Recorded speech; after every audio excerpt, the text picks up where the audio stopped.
우리나라에서 만든 넷플릭스 드라마 참교육이 대단한 화제인데요. 3주 연속 전 세계 1위의 시청률을 기록했어요. 정부에서 학교 폭력과 무너진 교권을 바로잡기 위해 교권 보호국을 신설해서 법과 제도의 허점을 이용해 활개치는 불량 학생들과 학부모와 박장 교사들을 참교육하는 내용입니다. 단순히 무법자들을 응징하는 것을 넘어서 피해자들의 상처를 치유하고 무너진 학교와 교권의 정의와 질서를 바로 세워나가는 사이다 같은 통쾌한 드라마입니다. 그런데 한편으로는 우리나라의 교육 현실을 적나라하게 보여주는 가슴 아픈 드라마입니다. 실제로 드라마를 보고 드라마보다 현실이 더하다, 그렇게 말하는 현직 교사들이 많습니다. 학교는 우리 아이들이 장차 이 사회에서 더불어 함께 사는 것을 배우는 곳이죠.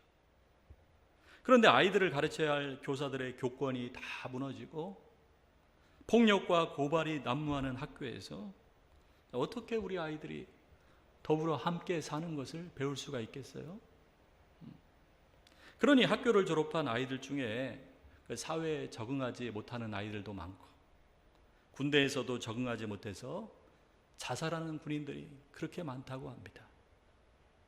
2025년 통계청이 전 국민을 대상으로 처음 실시한 정서적 고립 실태 조사 결과, 우리 국민 중 약 150만 명 이상 정책적 지원이 시급한 고립 은둔 상태인 것으로 조사됐어요. 20, 30대는 외부와 단절된 채 지내는 이 고립 은둔형 청년이 전국에 약 54만 명 이상인데 2년 사이에 두 배나 급증했습니다. 고립 은둔의 주된 원인은 취업 실패, 대인관계, 가족관계였는데, 외로움을 느끼는 가장 큰 이유는 타인의 행복한 모습을 보면서 상대적 박탈감을 느끼기 때문이었습니다. 40, 50대의 경우 5명 중 한 명은 항상 외로움을 느끼는 것으로 조사됐는데, 외로움을 느끼는 원인으로는 마음을 터놓을 사람이 없다는 것이 가장 큰 이유였어요. 60대 이상의 경우 40%가 넘는 인구가 일상적인 고독감을 호소하고 있었는데, 가장 큰 원인은 은퇴로 인한 사회적 고립과 또 건강 문제 때문이었습니다. 이 세상에 그 누구도 홀로 설 수 없습니다. 아무리 강한 사람이라도 한순간 자신의 약점에 노출되고 또 작은 유혹에도 쉽게 넘어지죠. 그래서 우리가 서로 용납해주고 서로 기도해주면서 서로 격려해야 하는 겁니다. 또한 아무리 잘나고 성공한 사람이라도 혼자서는 인생의 의미와 행복이 없습니다. 진정으로 마음을 나눌 사람이 하나도 없는데 혼자 의리의리한 저택에 살면 뭐합니까? 함께 해야 외롭지 않고, 함께 해야 의미가 있고, 함께 해야 행복한 것이죠. 그래서 하나님은 우리를 교회로 함께 부르신 것입니다.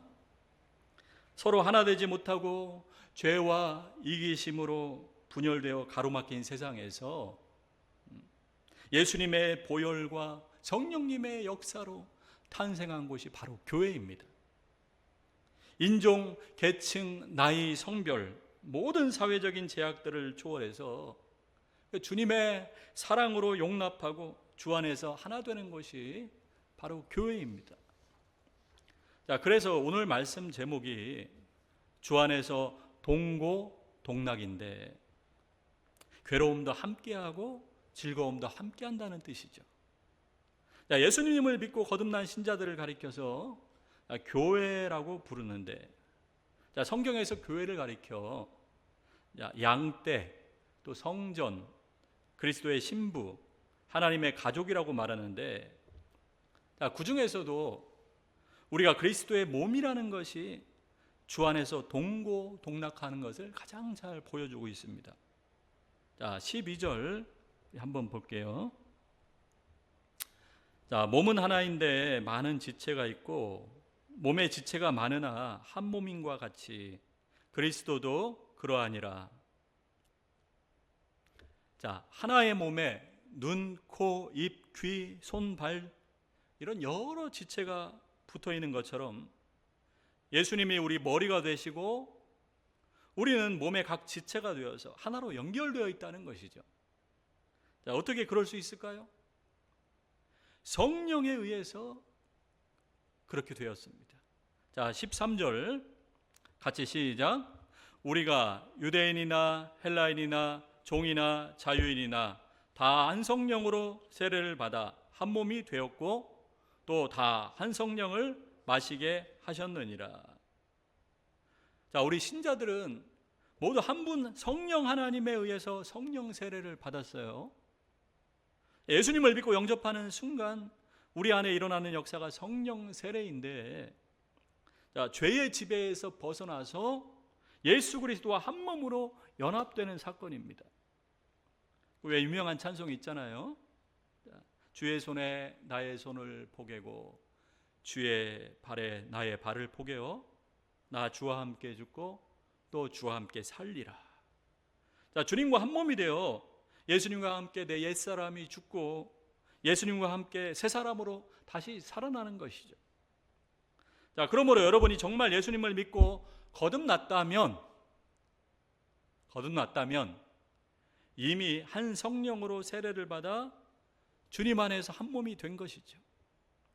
자, 이것은 마치 우리 온몸에 피가 도는 것과 같은데, 자, 우리 몸속의 모든 세포는 그 피를 통해서 산소와 영양분을 공급받고 노폐물을 배출합니다. 피는 몸의 모든 지체를 하나로 묶어주는 이 거대한 생명선과 같은데, 심장에서 출발한 피는 온몸을 거쳐서 가장 먼 발가락 끝 세포까지 흘러가죠. 마찬가지로 세상에서 높아 보이는 사람이나 약해 보이는 사람이든 교회 안에서는 그 예수님의 보혈이 모든 지체에게 차별 없이 흐릅니다. 모두 다 한 성령으로 세례를 받아 주님 안에서 한 몸이 되었기 때문에 이 성령님의 영적 생명과 은혜가 모든 지체에게 동일하게 흘러가는 것이죠. 자, 17절. 만일 온몸이 눈이면 듣는 곳은 어디며 온몸이 듣는 곳이면 냄새 맡는 곳은 어디냐. 자, 온몸이 다 눈이면 어떻게 되겠어요? 보는 것만 잘하겠죠. 온몸이 다 귀면 어떻게 되겠어요? 듣는 것만 잘하겠죠. 자, 눈은 보고 귀는 듣고 코는 냄새 맡고 입은 밥을 먹듯이, 자, 우리 몸의 각 지체가 다 필요한 것이죠. 우리 몸에 필요 없는 지체가 하나라도 있을까요? 맹장은 없어도 사는데 아무 지장 없다고 생각해서 맹장염에 걸리면 고민 없이 맹장을 떼어냈는데, 정확히 말하면 맹장 끝에 있는 염증이 발생한 충수만 절제하는 거예요. 과거에는 맹장 끝에 있는 충수를 염증만 일으키는 쓸모없는 장기로 생각했는데, 장 속에 있는 이 좋은 세균들을 이 충수에 저장한다는 사실이 밝혀졌어요. 그래서 이 장염으로 장 속에 있던 좋은 세균들이 다 씻겨 내려갔을 때 충수에 저장해뒀던 좋은 세균들이 나와서 이 장을 복구하고 면역력을 유지하는 데 도움을 주는 거예요. 자, 그래서 18절에 이렇게 말씀합니다. 그러나 이제 하나님이 그 원하시는 대로 지체를 각각 몸에 두셨으니, 자, 완전하신 하나님께서 적재적소에 알맞게 각 지체를 두셨기 때문에 우리 몸에서 필요 없는 지체는 하나도 없다는 말씀입니다. 자, 마찬가지로 교회도, 자, 모든 성도들이, 자, 이곳 저곳에 각각 필요하다는 거예요. 그런데 고린도 교회에는 자신이 더 잘났다고 우월감을 갖는 교인들이 많았습니다. 특별히 방언을 하는 사람을 영적으로 더 높게 평가해서 공적인 예배 자리에서도 이 방언을 남발하고 과시하는 교인들이 있었고, 상대적으로 방언을 못하는 성도들은 무시했어요. 또한 고린도는 당시 세계 문화의 중심지인 이 그리스의 대도시였기 때문에 화려한 수사학, 또 철학적 지식, 그리고 세련된 말솜씨를 가진 사람을 우러러 봤는데, 또 이런 영향으로 고린도 교회에서도 지식 있고 또 말 잘하는 사람들이 잘난 체였습니다. 상대적으로 지식이 없고 말이 어눌한 사람들은 무시당했죠. 또한 돈 많은 사람들이 큰 소리를 내며 자기 팔을 형성하고 떵떵거렸습니다. 오늘날도 돈 많고 사회적 지위가 높고 학벌이 높은 사람이 교회 안에서 대우받아서 중요한 직분을 맡고 자기 목소리를 높이는 반면, 그렇지 못한 사람들은 은근히 소외됩니다. 세상의 타이틀을 교회 안까지 가지고 들어와 은근한 서열을 만드는 스펙 지상주의가 교회에도 그대로 적용되는 거죠. 또한 교인들을 섬기라고 주신 그 은사나 직분이 계급이 되는 경우가 많습니다. 나는 이만큼 기도한다. 나는 이만큼 봉사한다. 나는 무슨 훈련 코스를 수료했다. 나는 장로다, 권사다. 이런 것이 영적인 훈장이 되어서 그렇지 못한 교인들을 영적으로 하수 취급하는 거죠. 이것을 세포에 비유하자면, 우리 몸속에 약 30-40개 조의 세포가 있는데, 각 세포들이 몸의 통제를 잘 따르고 이웃 세포와 협력할 때 잘 유지가 되는 거예요. 그런데 만일 어떤 세포가 자기 자신만을 위해서 영양분을 독점하고 무한 증식하기 시작하면 그것이 바로 암이 되는 겁니다. 마찬가지로 자기가 더 우월하다고 생각하고 다른 교인들을 무시하거나 이 공동체를 돌아보지 않고 자기 유익만 구하는 사람은 암세포와 같은 존재가 되는 거예요. 고린도 교인들이 가장 자랑했던 그 방언을 바울이 은사 목록의 가장 꼴찌에 두었듯이, 하나님 앞에서는 그런 우월감을 가진 사람들이 제일 꼴찌가 된다는 것을 잊지 마시기 바랍니다. 그래서 21절에 이렇게 말씀합니다. 같이 시작. 눈이 손더러 내가 너를 쓸 데가 없다 하거나 또한 머리가 발더러 내가 너를 쓸 데가 없다 하지 못하리라. 눈이 우월감을 가지고 손더러 너는 쓸데없다, 머리가 우월감을 가지고 발더러 쓸데없다고 하지 못한다는 말씀이죠. 우리 몸에 있는 모든 지체가 다 쓸데가 있는 것처럼 아무리 도움이 안 되는 것 같은 성도라도 다 필요하고 소중하다는 겁니다. 어느 개척교회에서 교회에 등록한 지 수년이 지났지만 나이도 많고 또 배운 것도 없고 또 할 줄 아는 게 별로 없어서 교회 안에서 아무 직분도 받지 못한 채 지내는 한 노성도님이 계셨어요. 다른 성도들은 그 차량 운행으로 또 찬양으로 그리고 교사로 안내로 바쁘게 움직이는데 이분은 나이도 많고 배운 게 없어서 자신은 할 줄 아는 게 없다고 생각해서 나는 교회에 아무 도움이 안 되는 존재구나, 그렇게 늘 낙심해 있었습니다. 그분은 미안한 마음에 자신이 할 수 있는 유일한 일을 찾았는데 예배 1시간 전에 와서 걸레 하나를 들고 장의자를 하나하나 정성스럽게 닦는 것이었습니다. 세월이 흘러 목사님이 다른 곳에 가게 되었을 때 이 노성도님은 눈물을 흘리며 목사님께 죄송하다고 말했습니다. 목사님, 다른 성도님들은 헌금도 많이 하고 봉사도 많이 하는데 저는 무능해서 의자 먼지 닦은 것밖에는 한 일이 없습니다.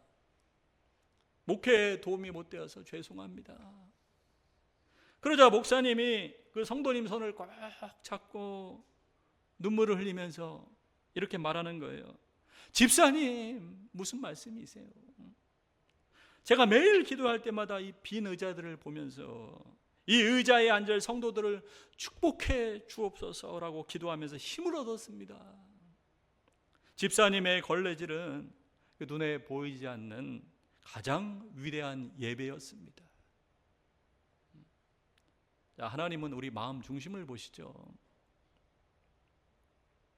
아무리 작아 보이는 일이라도 주님과 성도들을 사랑하는 마음으로 보이지 않는 곳에서 구석구석 청소하고 성도들의 필요를 채워주고 남모르게 섬기는 일이야말로 우리 주님이 기뻐 받으시고 주님의 몸된 교회를 세우는 일입니다.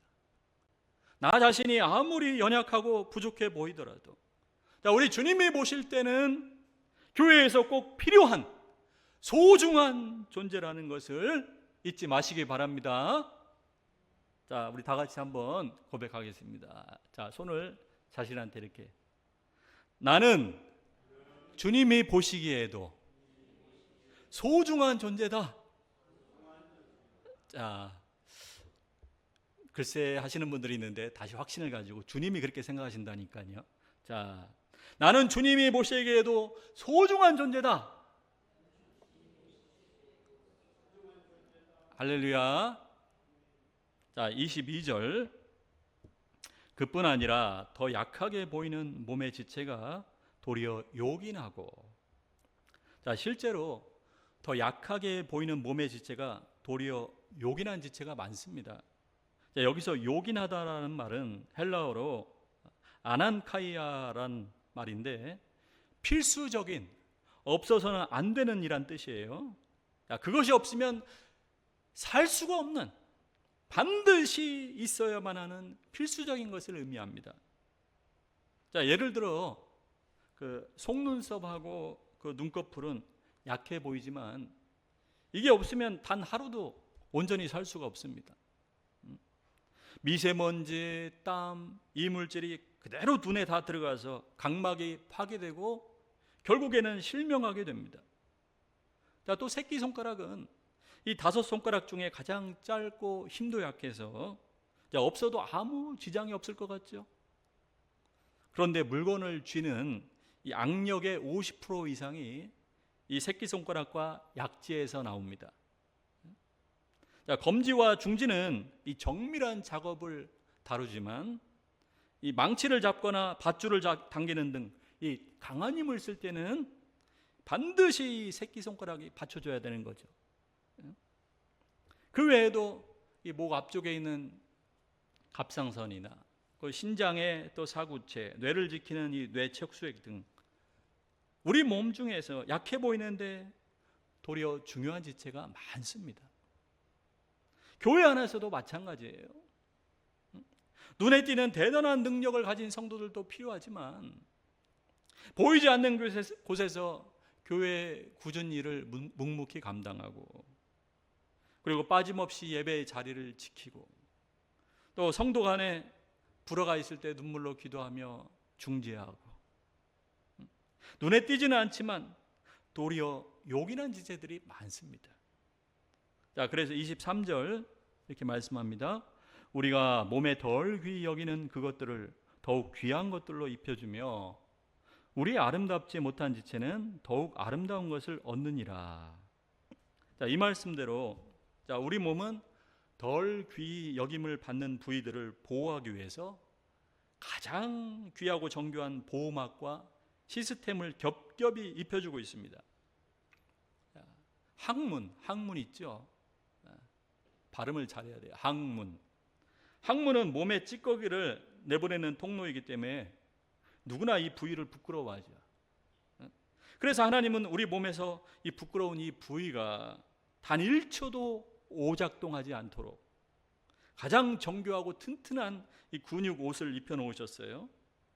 그래서 골반 바닥을 그물망처럼 완벽하게 받치는 이 골반 적은, 그리고 의지와 상관없이 통제되는 내괄약근, 스스로 조절할 수 있는 외괄약근, 2중 3중의 특수 잠금장치를 입혀놓으셔서 우리가 절대로 곤란한 일을 당하지 않게 하신 거죠.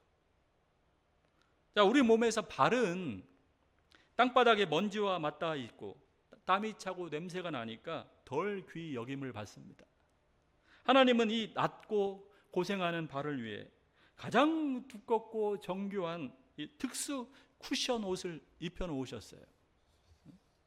발바닥에는 이 다른 피부에서는 볼 수 없는 두꺼운 각질층과 함께 걸을 때 가해지는 충격을 흡수하는 아주 밀도 높은 지방 패드가 두껍게 이렇게 깔려 있고, 또한 아치 형태의 뼈 구조를 입혀 주어서 몸 전체의 무게를 분산시켜 주는 것이죠.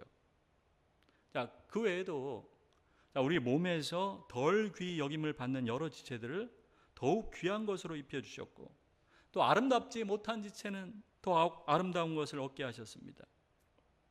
자, 교회 안에서도 세상의 기준으로 볼 때 낮고 덜 귀해 보이는 지체들에게 우리가 더 많은 사랑의 옷, 더 정성스러운 배려의 옷, 더 존귀한 격려의 옷을 입혀 주어야 하는 것이죠.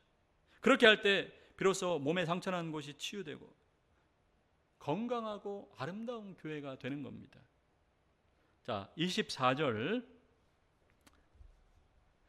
우리의 아름다운 지체는 그럴 필요가 없느니라 오직 하나님이 몸을 고르게 하여 부족한 지체에게 귀중함을 더하사. 자, 아름다운 지체는 이미 아름답기 때문에 더 아름다운 것으로 입혀줄 필요가 없죠. 하나님이 몸을 이렇게 골고루 짜맞추어 고르게 하시려고 부족한 지체에게 귀중함을 더해 주신 겁니다. 왜 그렇게 몸을 고르게 하셨을까요? 자, 25절에 그렇게 말씀해요. 자, 몸 가운데서 분쟁이 없고 오직 여러 지체를 서로 같이 돌보게 하셨느니라. 자, 서로 분쟁이 없고 서로 돌보도록 몸을 고르게 하셨다고 말씀합니다. 예수님 안에서 우리 모두가 사랑으로 하나 되게 하시려는 것이죠. 자, 아무리 크고 대단한 교회라도 서로 싸우고 서로 돌아보지 않으면 더 많은 손가락질을 세상에서 당하고 하나님 영광 가리고 전도문을 다 가로막죠. 아무리 작고 연약한 교회라도 우리가 서로 돌아보고 주님의 사랑으로 하나가 되면 그 안에 하나님 나라가 이루어지고 천국이 되는 겁니다.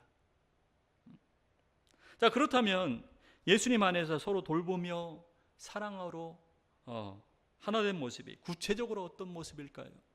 자, 26절에 말씀하고 있습니다. 다 같이, 만일 한 지체가 고통을 받으면 모든 지체가 함께 고통을 받고 한 지체가 영광을 얻으면 모든 지체가 함께 즐거워하느니라.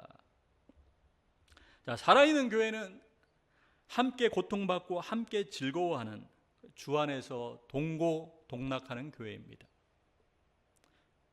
그러나 인간의 타락한 본성은 타인의 고통 앞에서는 안도하거나 기적하고 타인의 영광 앞에서는 시기하고 질투합니다.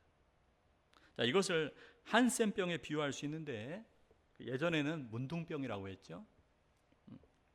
자, 한센병 환자들의 비극은 그 살이 썩는 것이 아니라 통증을 느끼지 못하는 신경마비입니다. 밤새 그 쥐가 발가락을 갉아먹어도 못을 밟아도 전혀 아프지 않기 때문에, 그러니까 몸이 파괴되는 것이죠. 통증은 우리 몸을 보호하기 위해서 하나님이 설계하신 가장 정교한 선물입니다. 마찬가지로 그리스도의 몸인 교회가 건강하다는 증거는 함께 아파하는 신경계가 살아있느냐에 달려 있어요. 다른 지체가 고통당할 때 그 고통에 전혀 무감각한 성도는 영적인 한센병에 걸린 것과 같습니다. 손가락 끝에 우리가 작은 가시 하나만 그렇게 박혀도 우리 몸 전체가 반응하잖아요. 눈은 가시를 찾고 입은 소리치고 다른 손은 이 가시를 빼려고 움직이면서 온몸이 함께 아파하듯이, 살아있는 교회는 교회 안에 어느 한 지체가 고통을 당하면 함께 고통을 느끼는 것이죠. 세계적인 기독교 작가 C.S. 루이스는 헤아려 본 슬픔이라는 책에서 자신이 아내를 잃은 후에 주변 그리스도인들이 건네는 어설픈 이 신앙적 위로에 오히려 상처를 받았다고 말하고 있습니다. 야, 이제 좋은 곳으로 갔으니 슬퍼하지 마라. 응? 하나님 뜻이 있을 거야. 이런 말들이 고통을 덜어주기는커녕 오히려 슬픔을 억압하는 폭력이 되었다고 말합니다. 고통받는 사람을 위로한답시고 섣부른 조언을 해서 오히려 상처 주지 말고, 고통에 대해 종교적으로 논리적으로 그렇게 설명하려고 하지 말고 슬픔의 무게 그대로를 인정해 주십시오. 옆에 고통받고 있는 사람이 있으면 그냥 그대로 슬픔의 무게를 같이 느끼려고 하고 인정해 주십시오. 또한 아내를 잃고 슬퍼하는 자신을 어떻게 대해야 할지 몰라서 피하거나 반대로 과장된 동정의 눈빛을 보내는 이 가식적인 모습들을 보면서 이렇게 말합니다. 어떤 사람들은 나를 피한다. 그게 편하기 때문일 것이다. 어떤 이들은 다가와서 힘겹게 대화를 나와 시도해 보려고 하지만 내 슬픔이 그들의 평화를 깨트릴까 봐 전전긍긍하는 게 눈에 보인다. 차라리 나를 평소처럼 대하거나 아니면 아예 투명인간 취급을 해주는 게 더 나을 것 같다. 여러분, 그 슬픈 그 사람의 감정 때문에 내가 불편해지더라도 그 불편함을 기꺼이 감내하며 그 자리에 함께 머물러 주십시오. 달래려고 애쓰지 말고 설명하려고도 하지 말고 그 사람 곁에 있어주는 그 자체가 가장 깊은 공감입니다. 자, 루이스는 아내를 잃은 슬픔의 한복판에서 하나님을 원망하고 의심까지 했다고 고백합니다. 평생 독실한 그의 입에서 야, 하나님은 우주 최고의 과학자가 아니냐, 이런 거친 말까지 튀어나왔어요. 만일 그때 주변 사람들이 야, 네 믿음이 그것밖에 안 됐냐, 빨리 회개해라, 이렇게 다그쳤다면 자신은 영영 무너졌을지도 모른다고 고백했습니다. 상대방이 고통 때문에 잠시 하나님을 의심하고 거친 말을 쏟아내더라도 그 영적 방황과 탄식을 정죄하지 말고 기다려 주십시오. 하나님을 원망하고 욕하는 그 사람과 하나님 사이에서 중재자가 되어서 어설프게 하나님을 변호하려고 하지 마십시오. 왜냐하면 그 누구보다도 우리 하나님이 그 사람의 고통과 아픔을 잘 아셔서 당신을 향한 그 원망과 욕까지도 다 받아주시고 계시기 때문입니다. 그 하나님의 마음을 안다면 고통 많은 이의 분노와 의심까지도 용납하고 함께 해 주십시오. 주님이 나와 동고동락하시기 위해 인간의 몸을 입고 내 곁에 오신 것처럼 옆에 있는 지체가 고통받으면 함께 고통받고 영광을 얻으면 함께 즐거워하시기 바랍니다. 결론적으로 27절에 이렇게 말씀합니다. 다 같이 너희는 그리스도의 몸이요 지체의 각 부분이라. 자, 우리는 그리스도의 몸입니다. 모두 예수님을 통해 연결된 지체들입니다. 그러므로 언제나 우리 사이에 예수님이 서 계시다는 사실을 잊지 마십시오. 내 옆에 있는 성도님들은 주님이 피 흘리시기까지 그렇게 사랑하시고 나에게 보내주신 성도입니다. 그 사람을 사랑하지 않으면 누구를 사랑하겠습니까? 그 사람도 사랑하지 못하는데 누구를 사랑할 수 있겠습니까? 연약한 지체일수록 더 돌아보고 격려하고 도와주고, 고통받는 지체와 함께 고통받고, 기뻐하는 지체와 정말 함께 기뻐하시기 바랍니다. 그래서 그 주 안에서 하나 되어 동고동락하는 우리 행복한 늘사랑교회 성도님들 다 되시기를 간절히 축원합니다.